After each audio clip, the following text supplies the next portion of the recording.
In the exasperating world of motoring, it's not just a question of jam tomorrow. It's jam today and every day. And the more cars there are on the roads, the longer it takes to drive to work, if you must drive to work. If you're on four wheels, you go by stops and starts. But on two wheels, the stops are fewer. A motor scooter, for instance, can weave in and out of the traffic. Some motorists look on them as a bit of a nuisance, but they often leave the highest powered car in the jam just standing.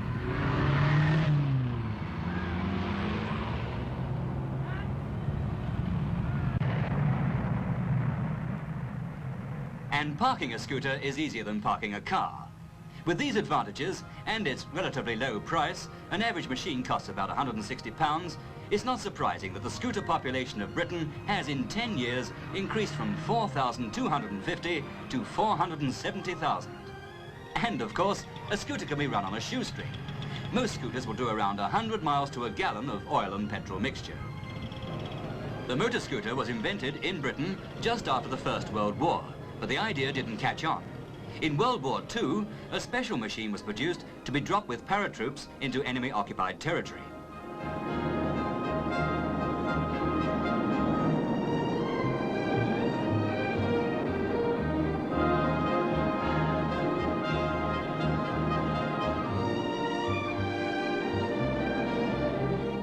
This miniature, called a corgi, came down by parachute, folded up in its own container.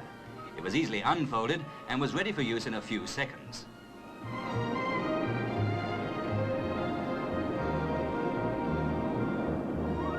There are very few corgis left today, but these members of the London Federation of Boys Clubs are taking part in what they call a go-bike rally on tiny machines very similar to them.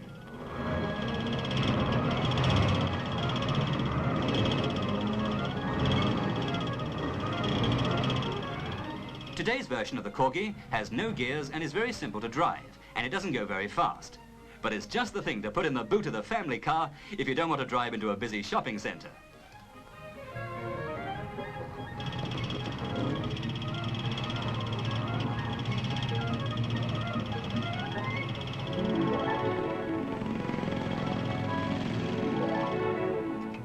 This little runabout is really halfway between a motorcycle and a scooter. The true motor scooter, however small, is in law a motorcycle, but it has three main differences. The wheels are very much smaller, it has an open frame with a foot platform, and all its working parts are completely enclosed. Whew, what a getaway!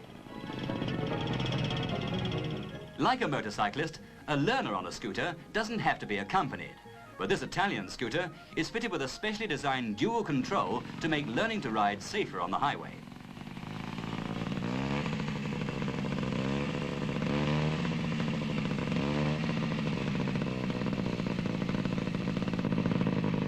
After the Second World War, Italy went into the scooter business in a big way, and they're still the biggest producers in the world.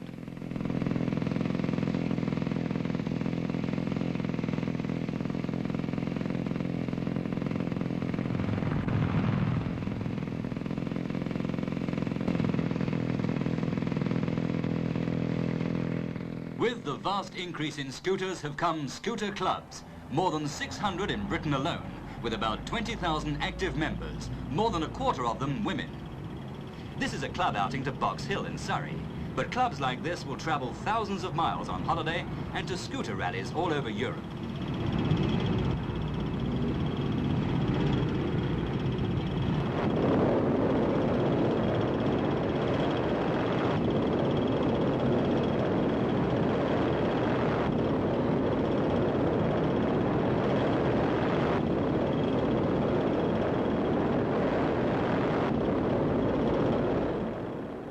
One advantage of getting to the top of any hill is that you can get away from the crowd and the noise.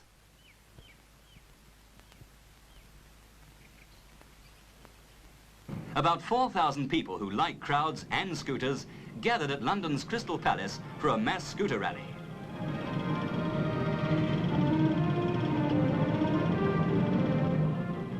And some drivers gave an exhibition of their skill at getting round obstacles.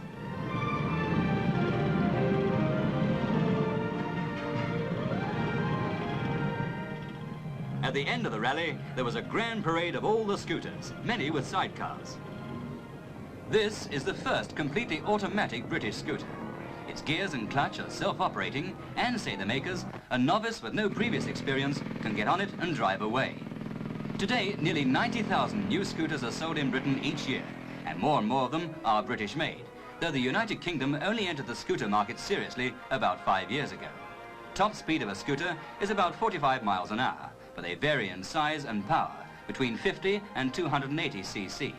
About 40% of the scooters in Britain are owned by women.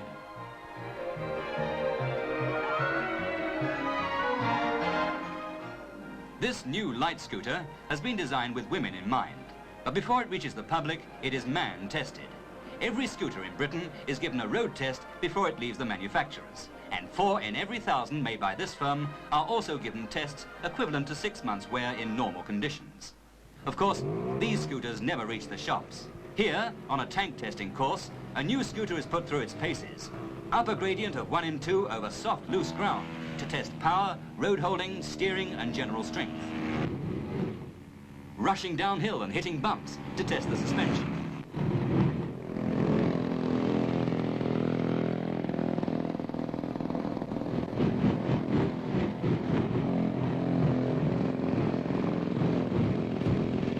Throw 6 inches of water to make sure that all parts are sealed.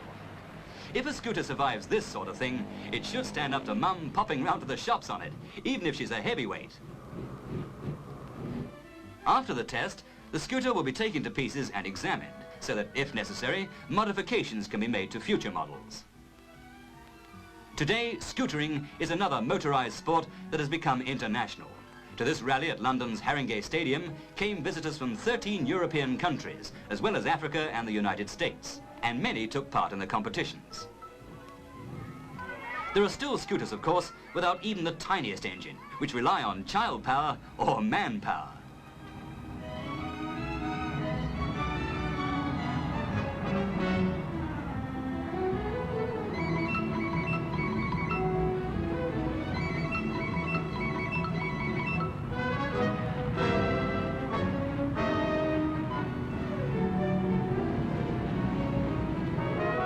Maybe if traffic jams go on getting worse, we shall see people arriving on these too.